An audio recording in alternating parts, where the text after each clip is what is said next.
If you could change one law or policy overnight to empower women, what would it be? Leadership is about, it's not a gender thing. Leadership is whether you're male or female, you have to possess certain qualities. It doesn't matter what kind of things are happening to you, it's how you overcome them. What is the most outdated piece of advice women are still giving about leadership that should be retired? To be an attractive employer, you have to think about flexible working arrangements, and you have to offer that. What advice would you give to young women who dream of becoming leaders but feel held back by self-doubt and societal expectations? Bukuti is the first and only certified carbon neutral resort in the Caribbean because of this understanding that climate change is an urgent issue. While we navigate and push the sustainable tourism agenda, we have to also be compassionate about the process, the challenges, and the opportunities. So it's always wonderful to see how women can adapt to so many different roles and be badasses actually at the end of the day. Welcome back to The Power of Bold Living. My name is Shekainah, and I'm thrilled to continue our Bold and Brilliant series. In this series, we spotlight extraordinary women who are making waves in their fields, inspiring us to do the same. Hi, I'm Josie, your Bold agent. In today's episode, we're diving into the theme of the next generation of women in tourism and sustainability. We are beyond excited to welcome two powerhouse Mujer Fabulosa, as I call them, Ronella Croes and Creci Biemans. How are you? Welcome. Hi, how are you? Thank you for having me as part of the podcast series. Likewise. It's a pleasure. I'm very honored to be here, so thank you, ladies. I mean, we're talking about powerhouses and Mujer ng Fabulosa in the Bold series of Bold and Beautiful and Brilliant. Tell me more about yourself as an introduction to the podcast. Oh, thank you. So to go first, so my name is Creci Biemans. I am the Chief Corporate Officer at Bukuti Antara Beach Resort. I am also the Managing Director of Tata Eco Supplies, two companies on this island that are really driven by sustainable business practices, locally owned, and I'm very proud to be part of that team. Thank you. Ronella Croes, CEO, Aruba Tourism Authority. Just saying that is just a privilege. There's only one of such a position in Aruba, and the honor to be able to lead that organization brings with it multiple opportunities to do something on the level of, or on the subject of sustainability for Aruba. Not only from an economic perspective, but think about all of the other sides of sustainability aspects. So born and raised in Aruba, and great to be here and in great company, I must say. Thank you. Well, we have a fun podcast, a fun series planned for you ladies today. We have a series of questions, we have games, especially using this episode to empower and inspire and motivate more women on the island to join the powerhouse stream of women here. We're going to start with a few questions. The first question is going to be about the next generation of women that would make a different way of leading. So the question is for both of you. First question is, what advice would you give to young women who dream of becoming leaders but feel held back by self-doubt and societal expectations? It is, I'll start then. It is, everything is about self-belief, so self-confidence. There is no other way of saying that. So the younger you are, or the more aware you are of that aspect, and the younger you are, you can benefit and leverage of being a powerhouse, your true self, your authentic self, and realizing that it's all about you believing in yourself. So it is about self-belief. No matter what area you are in, whether we're talking about professional aspects or personal, your personal growth, personal life path, as soon as you believe in that, and as soon as you are aware of that, everything changes. So it goes back to that, self-confidence. No, do not let societal aspects, do not let the belief systems of others who might be similar to yours or not, don't let that be your guiding star and your guiding principle. It is about what you want. I love it. Put in the time to think about also what you want in life and how, and envision that vision. Make your vision board. But not only vision board, your action plan, Yeah. which is different than the vision board. Yes. Thank you so much. Love it. I totally agree with that, and especially the part that you said about the vision, because I think being a great leader is about persuading people to believe in that vision that you have and then leading them towards that shared goal that you have. And I think a lot of things, like, for example, finding mentors that you would look up to. So Ronella, for example, is one of my mentors. So, a woman in leadership who is in tourism, who has been able to pave her own way. And I think it's always really good to authentically find the things that you are good at, but then also to learn from others who have already experienced that and see what is it that they have accomplished, how have they done it, and then to take that expertise and build on it, because sometimes they have great insights that you may not have thought about, and that can really inspire you. Yeah, and the younger you are, the better. I mean, that self-realization of, okay, I can believe in myself, or I need to, and that's the foundation. Yeah. And I concur with you. You can copy what others do, learn about their own paths, and just copy that. I mean, everything is already pre-described. All the self-help books, the educational books you have. I mean, leaders like you, ladies, that inspire many of us. So indeed, make sure you copy the right person. And if anybody right now would have someone else that empowers them, I believe this podcast is going to help them with the two of you. Yeah. Copy, but add your unique twist. Exactly. Everybody is Exactly. unique. So, leverage that. So from with that, if you would have the chance to go back in time and send an anonymous letter to yourself, your younger self, what would be the 3 words you would use to describe that? Be your authentic self. Be your authentic yes, self. if I think about my own youth, and that's why I also kicked off by addressing the question of Josie from that angle also, because if I look back, yes, I did have my doubts. Yeah. I could have been better at just being my authentic self and being comfortable and just being, let the world see who I truly am. Right. Not the role that you play or the roles that you play, but bring yourself forward in an authentic manner. Wow. Because everybody is unique at the end of the day. Yeah. Yes, that's true. For Creci? me, I think it would be trust your journey. I think, especially when you're young, there's a lot of things that, a lot of pitfalls, a lot of self-doubt or things like that. But everything that happens is building you to become the person that you're going to become, the woman that you're going to become. So really, if I would look at myself back then and look at myself now, I think I would be very happy at what I was able to achieve. So it doesn't matter what kind of things are happening to you. It's how you overcome them. Right. Okay, wow. So the next question is going to this one. What is the most outdated piece of advice women are still giving about leadership that should be retired? I think, and this, I realize we are women. I realize that we are doing this to commemorate the day, the International Day of Women. However, going back to that particular question, it makes me reflect about the fact that why is there a day dedicated to women? Because from my point of view, even though we bring forward several aspects that might be different than men, for me, leadership is it's not a gender thing. Leadership is whether you're male or female, you have to possess certain qualities. Yeah. So in saying that, it is a pity that, so much attention has to be given, though, to women, because that also reflects the fact that we are not treated equally in different jurisdictions. That's true. So that is a pity. But in any case, I think just to add to that, I need to reflect a bit more on the question. But so Creci, you can take over now.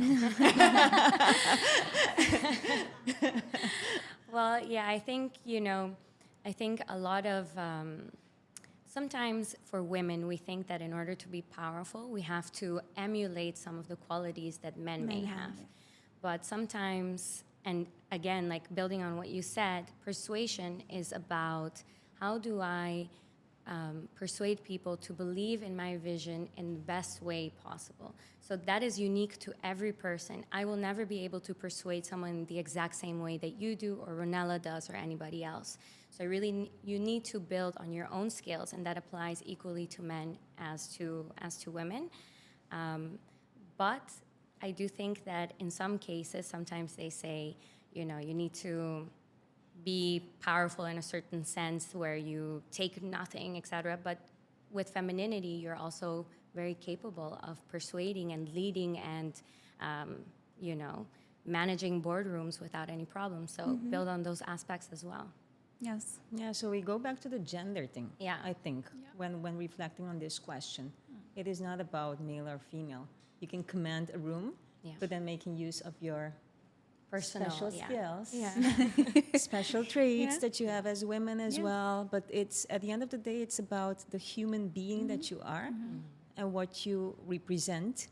And every human being has the right to be in a leadership position if they want to, and be a voice and have a seat at the table. Yeah. And I think Without a doubt. I think we see that because look at the two of you.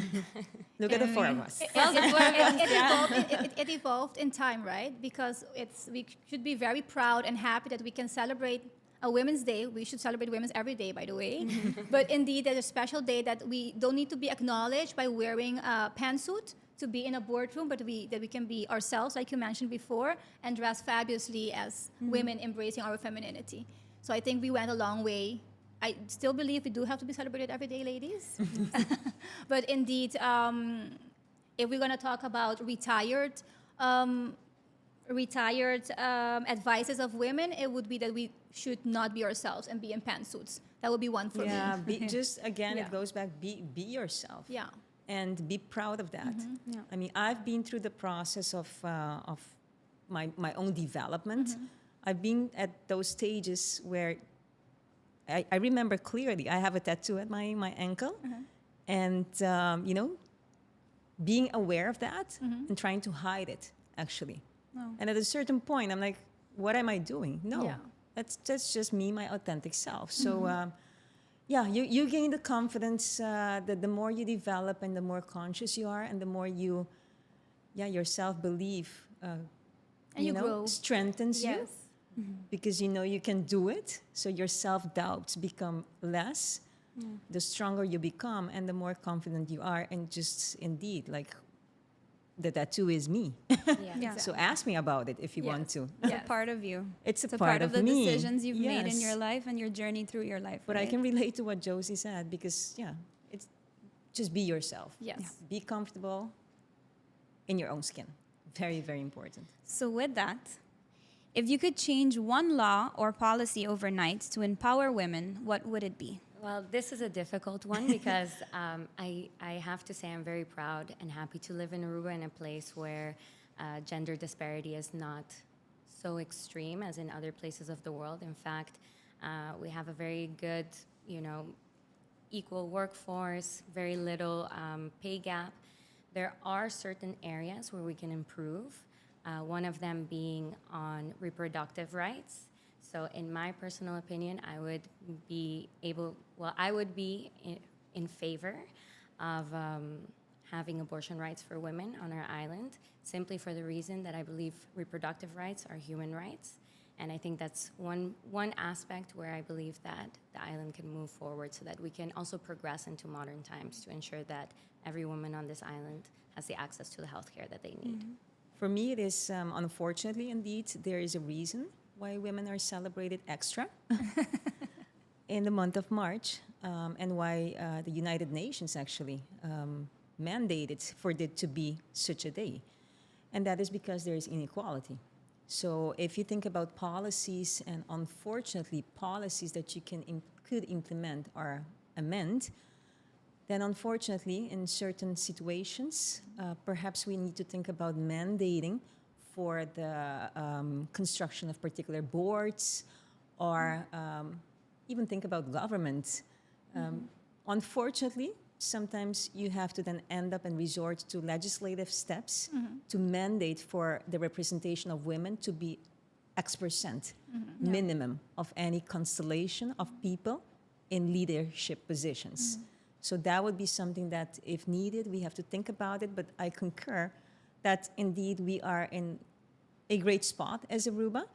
But just an anecdote, in my world, in our world of tourism, and Creci, you know this, that the representation of female leaders on the level of general managers of hotels is very limited. Yeah, that's true. So when sitting at the table in such a setting, sometimes you are maybe the only woman at the table, or in a limited fashion, maybe there might be two or three at the table. Yes. Do you think that is because there's no possibilities of growth for women working in the tourism industry?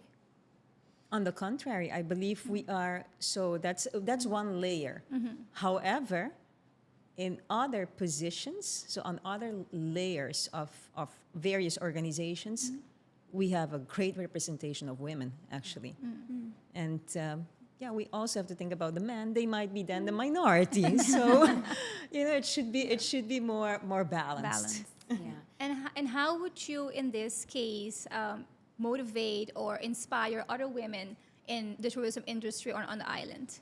Well, I think in our case, so at Bukuti, we have, in many cases, more leadership positions of women in our management positions. So that's why sometimes it becomes difficult for me to look outside of my own helm.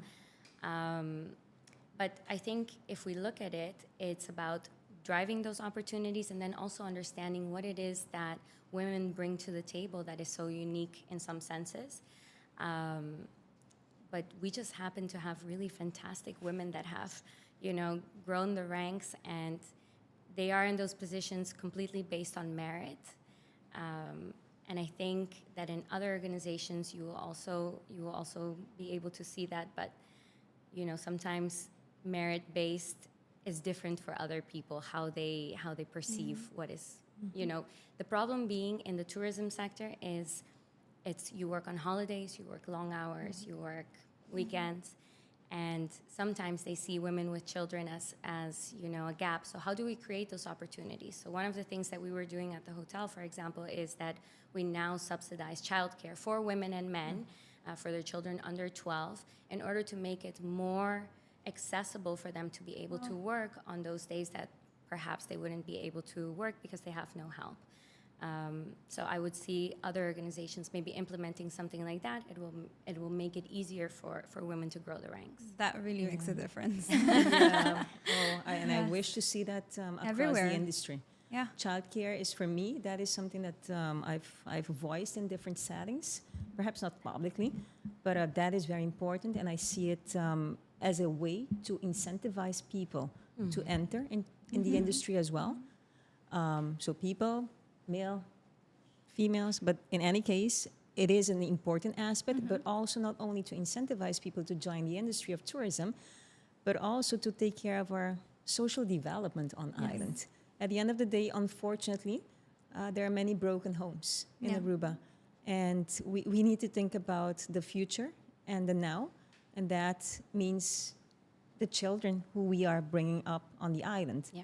And the help that is needed there. So it would be beautiful to see, in my point of view, Creci, like, for instance, you have a pension that is industry-wide, even though different businesses handle their pension in a different manner as well, but a childcare program that would be industry-wide.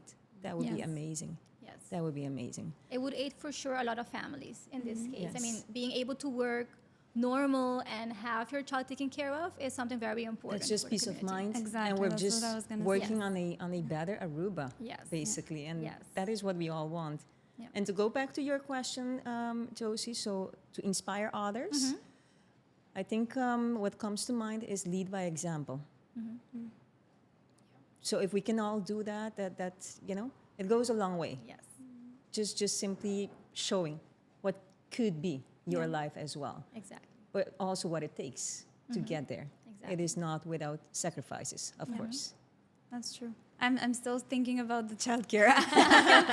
It resonates. It resonates. Yeah, well, the thing is that, I mean, I am super happy. I'm doing what I love. I love real estate, but I think growing up, you start to think, what do I want to do in life, right? So there was a time in my life, this is a bit more personal, but so I can kind of share where I'm coming from, that I had to decide, because I had a baby at a very young age. I was 21. I was still studying, so I had to decide, am I going to stay home with him or am I going to work? And I think just having to be in that position of deciding if you want to do something that you really love and also stay with the baby that you really love. So you're between those two things and you're not sure what you should do. And most of the time you go for, of course, your child, because you want to do that. And the fact that I had the space or the financial freedom to do that and stay home with him. But the fact that we have to be in the position to make a decision between the two is not, I would say, the nicest thing. The fact that you can do both and still do what you want to do or what you aspire to do in your life, in your professional area, that's really nice. So the fact that you guys are giving them that option is amazing. And I agree with you that more of us can do that. I am super happy in real estate because I have the time to choose between the two of them and choose my time. So this is, for me, I fell in the perfect place where I can have both. But there's a lot of parents that don't have that. But talk about next generation. It is not only about that. It's just the next generation our next generation, but others as well, is looking just for more flexibility. Yeah. Yes. That without a doubt. And the pandemic has certainly triggered that even more. So to be an attractive employer, you have to think about flexible working arrangements. Yes. And you have to offer that. That is just a given nowadays. I think payment isn't the highest thing right now. It's time. Yeah. Time. When you offer more payment is not the biggest thing like it used to be. Time is very important. Yes, Yeah. I've seen research conducted Yeah. on that, and that was the conclusion, basically. Time is what we're asking for more than anything. Yeah. You see it in the tourism sector also. I think for most hotels, the norm has been 6 days per week. Now everyone's going to 5.5, 5. But for a lot of people, like what you just said, like you were choosing between something that you loved or your baby that you love. But work, if you love it and you're passionate about it, it fulfills your life. And, to be able to have that balance so that you can pursue the things that you love also make you a great parent and helps your livelihood. So that's why we're very happy to be able to offer that. Well, we move on to the next section. Women in Aruba and their role in the tourism industry and sustainability. The first one is, how do you see women in the tourism industry driving the sustainability agenda, and what unique perspectives or contribution do you feel women bring to the table? Everybody's looking at Ronella. And I'm deliberately looking at Creci. I mean, we can both take this, but yeah. Go ahead. You go ahead.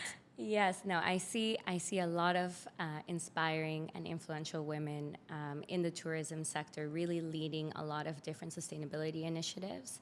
I think especially on like an island-wide side, I have to look at Ronella and really give her props, because the island in itself is changing the way that it's messaging itself, changing the way that it's trying to attract its customers. And that makes all of these sustainability initiatives that we as private enterprises are working towards and are investing so much money towards, it really gives an impact and it makes us feel heard and seen. So it's really beautiful to see how the island's message is now corresponding with the efforts of private businesses that are really investing in it. And I know a lot of different women who are really taking the charge and are the ones that are leading the initiatives, but also great men who who are also doing it. So it's very nice. Like your grandfather. Yeah, We have to mention that. I have to. I mean, yes. He's what I have to admire is that really that idea and that vision that people have followed started decades ago.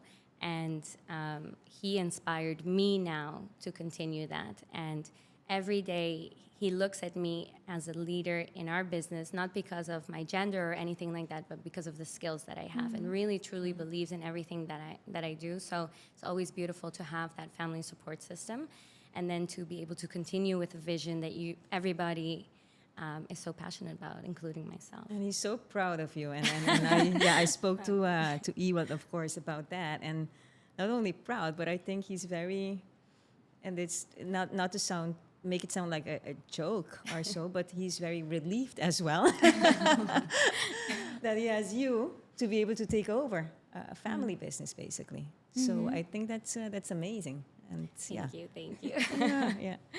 But I mean, we have so many examples. And when you talk about sustainability, I think, just to reiterate, our vision as the ATA is ang aruba dushi pa biba, ang aruba dushi pa bishita. Yeah. And so that says a lot. And sustainability is not only about, green environmental aspects, but in the case of tourism, it is about economic sustainability, but also an economic meaning that the people and we as residents feel the benefits of tourism. But it also means that our visitors, our guests, also feel that a vacation to Aruba is worth the investment, and that Aruba gives back what they're looking for. So meaning not only the traditional experiences, but it's about reconnecting with yourself. It goes beyond, a vacation goes beyond the attributes that perhaps we think about when we think about a vacation in Aruba. It's about just spiritual growth, healing. Yeah. And Aruba has, different ingredients to offer that. So just to bring that forward, sustainability is More than- broader. So as we discuss sustainability aspects now, just think about that in terms of mindset. What are the key challenges that you face in the tourism industry, especially when it comes to pushing forward sustainability goals, and how do you overcome them? I think tourism is so broad. I mean, we live from tourism on islands. So to answer that, it makes me think about the fact that one of the critical challenges is for everybody just to be aligned to start with. For everybody to carry the agenda that we propose as the ATA, which is based also on feedback of stakeholders, on research, on listening to the local community, but also the visitors. So, of course, we have, what we believe would be the right strategy to pursue, to truly pursue and achieve sustainable development in its entirety for the tourism industry. So one of the critical challenges is the buy-in and the alignment of everybody. And then secondly, not only on that level of I agree, I concur with your thought process, but also taking actions to actually substantiate that. Those two are the biggest challenges, basically. And while doing this, having the understanding and compassion for one and another. Because, yes, we are aware of sentiments that are present among some in the community, perhaps the majority, perhaps not, that's debatable. But there is sentiment that does raise concerns in terms of anti-tourism sentiment. And as Aruba, one of the key things for which we have to be very, very proud about is the fact that people truly feel the sense of hospitality here. We sell service. We don't sell a tangible product. We sell service, which is then linked to tangible aspects. But tourism is hospitality. And It's it's a part of a us. feeling. It's how we communicate, how we convey what we believe should be conveyed to the visitors, and it's about making them feel at home and welcomed.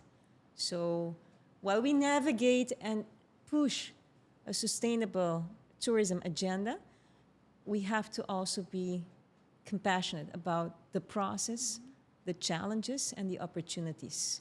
And reconcile also the differences of opinions amongst ourselves, but within ourselves to start with, and reconcile the thought within yourself already, just try to have peace with, okay, there are certain decisions that we cannot reverse. There are certain things that we cannot do anything about. But what can we do about it? Yeah. So focus the energy on jointly working with the authorities, with others, to truly make a difference. Focus the energy on that. So a lot of challenges. It's not an easy subject. It's not an easy process. And the evolution in which we find ourselves in at this moment in terms of the world of tourism and the industry of Aruba, certainly is not an easy one. I think especially with your sustainability plan of making Aruba more sustainable within the tourism sector as well.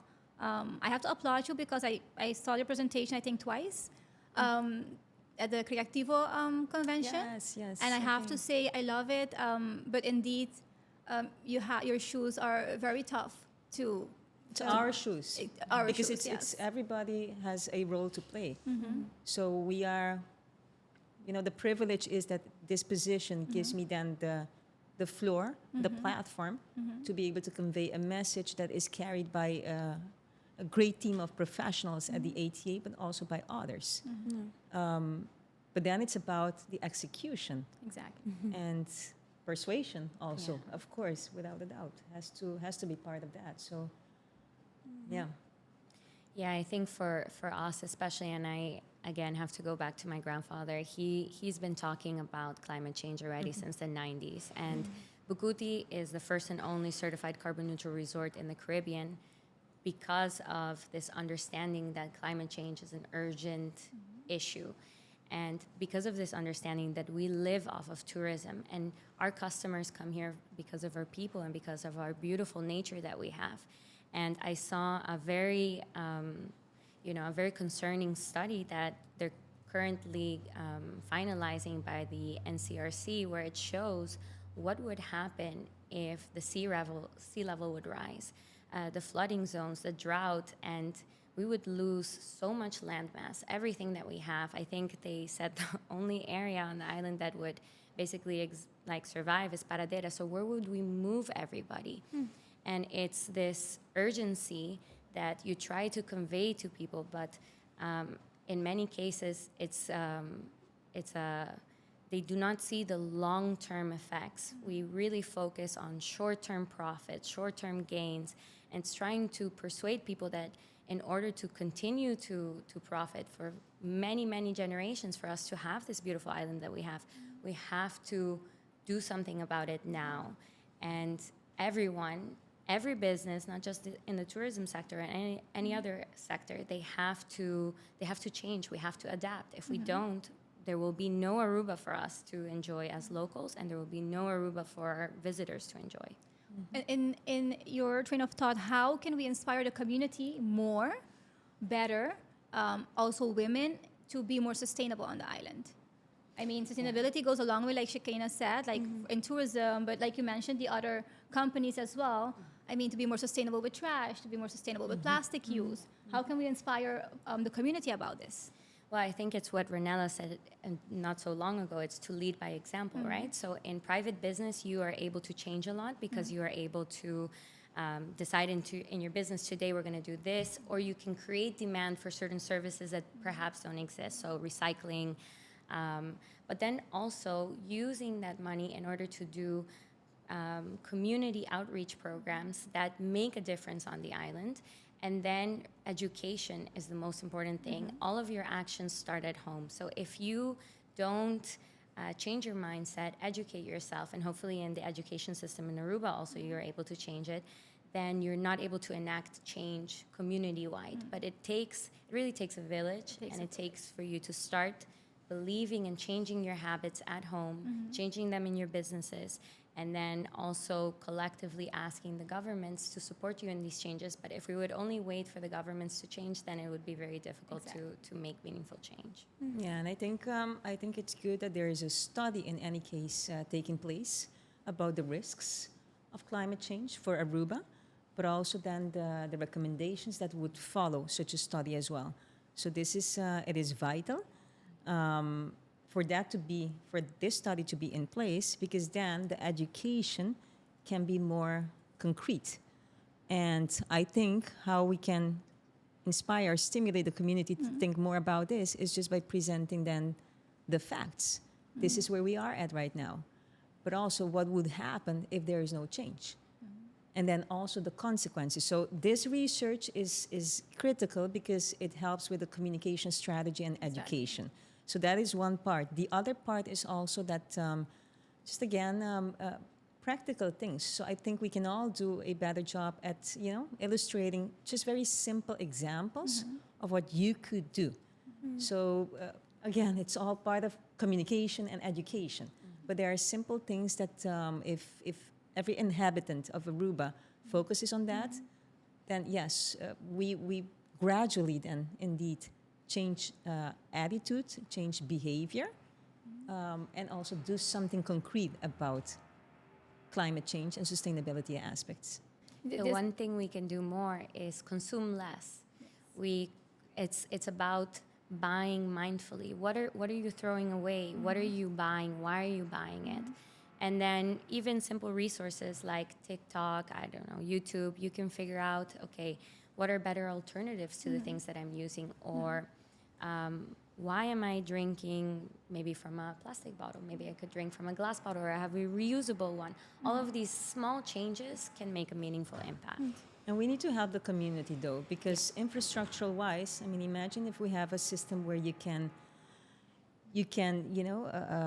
bring back items that you used, which can be recycled. That the infrastructure, those who have lived in the Netherlands know that you can, you have statiegeld, you get paid to bring back a bottle or bottles, because that gets recycled. But there is an infrastructure in place to stimulate the community to do it. It's also And sustainable. I think we need to see more of that in Aruba, and also thinking about separation of trash. I mean, that's... It takes me back to Holland, indeed, doing this statiegeld method. But it's also, I always thought about it, okay, you take it and you get money back, right? But for many families that are in need in this case, they're saving up and doing the statiegeld helps them do a little bit groceries for their kids. Right now, because we don't have that, it's a missed opportunity. A missed opportunity. And it would then imply, by having such a system in place and such systems in place, that also leads to a change in behavior and more awareness of, hey, I'm doing something that is also very important and good for the community.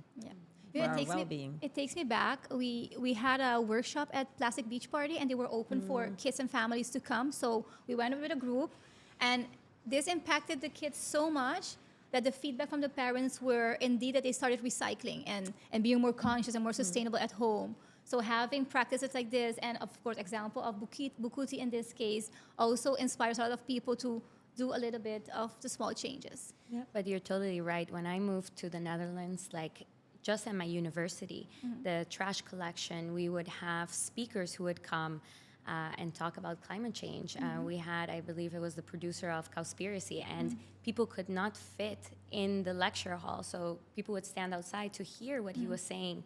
The cafeteria options were vegan, and it was a movement. So every semester I would have to take a course on something that had to do with the environment, so environmental law, circular economy, etc. And once you are so ingrained into that, and everyone around you is also living and breathing that, you realize that you also need to make a change. So when you go get a coffee, you go with your own reusable cup, and they give you a discount on it, even, great.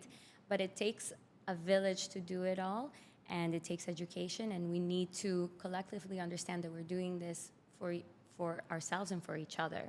And for generations to come. Yes, definitely. And the visitors, we're not forgetting the guests, because the guests, I mean, when we talk about an industry where you have footprint of approximately 2 million people visiting Aruba on an annual basis, what you will see more and more happen is the fact that we will be communicating more with our guests.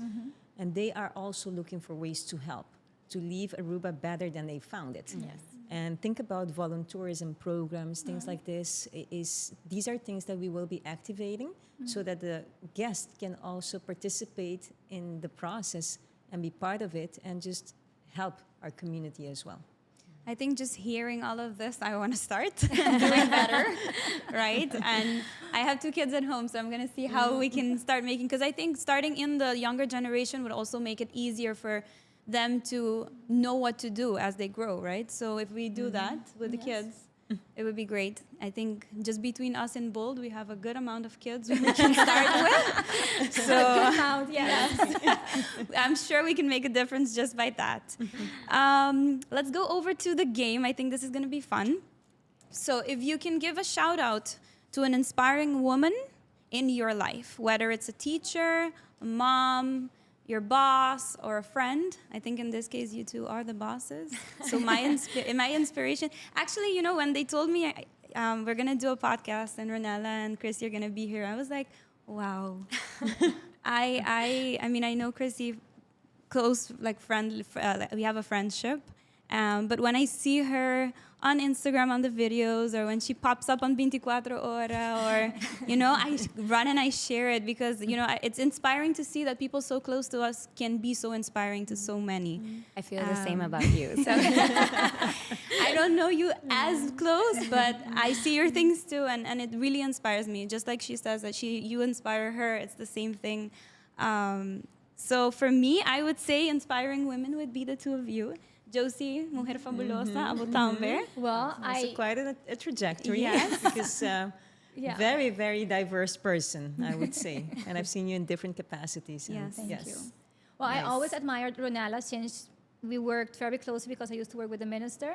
But her speeches, I want to have that capacity of, I don't know, speech and wording. Flow. Flow is amazing. I mean, she gives presentations for, tons of conventions. And every time she goes, I'm like, yeah, I'm going to pay attention. Something's good's coming up. So, yeah, I really admire what you're doing. I mean, you came a long way. You've been... You're young, and you're a Mujer Fabulosa in a very high position for the tourism industry, and everything you're doing is bringing so much growth for the island. So I believe for sure for this series of Bold and Brilliant, you would be one of my favorites. Oh, man. Yeah. No, but thank you. I mean, I think you also, but the entire Bold team, I must say, from what I've seen so far, very, very inspirational. Wow, You're trying to make a difference. I see a lot of happy faces, so I assume that business is doing well. Yes, also. but kudos to you. And this is also not something you have to do, but you do it, and it contributes you contribute in so many ways to the community. Also, shout out for the WOW, team and women, because when I arrived here for the podcast, I got the feeling of that just camaraderie and just friendships. I think it goes beyond business for you guys, Yes. and that's beautiful. Yeah. And Creci, of course, yeah. I love Creci. She's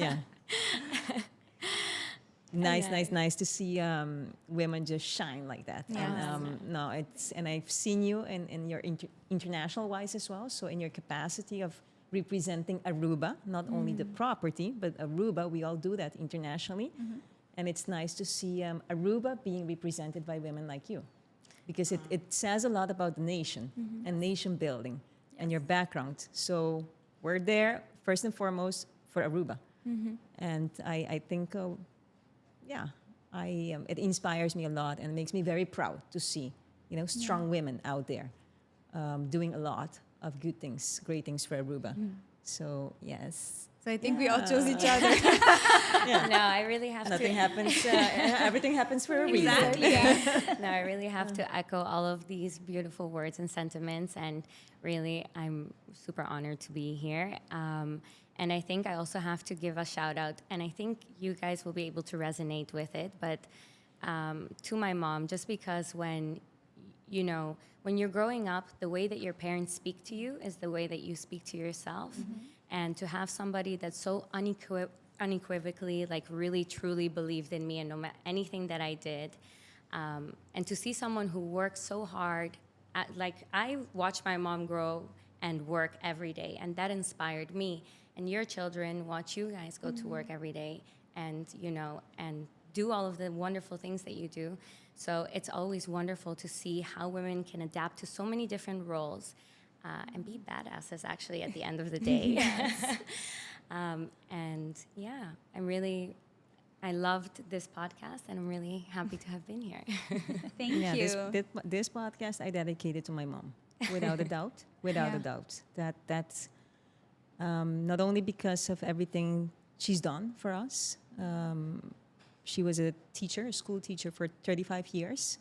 So I'm used to, seeing her being greeted, Juffrouw Croes, Juffrouw Croes, Juffrouw Croes, multiple students. Still, to this day. Oh, yes, absolutely. And just because of the energy and time and wise words and wisdom she's instilled in myself and my brother and sister, and a lot of time and effort, extracurricular activities, like, you have school and then you have 3 to 4 other activities on a daily basis. Someone has to bring my brother, bring my sister, and drive up and down.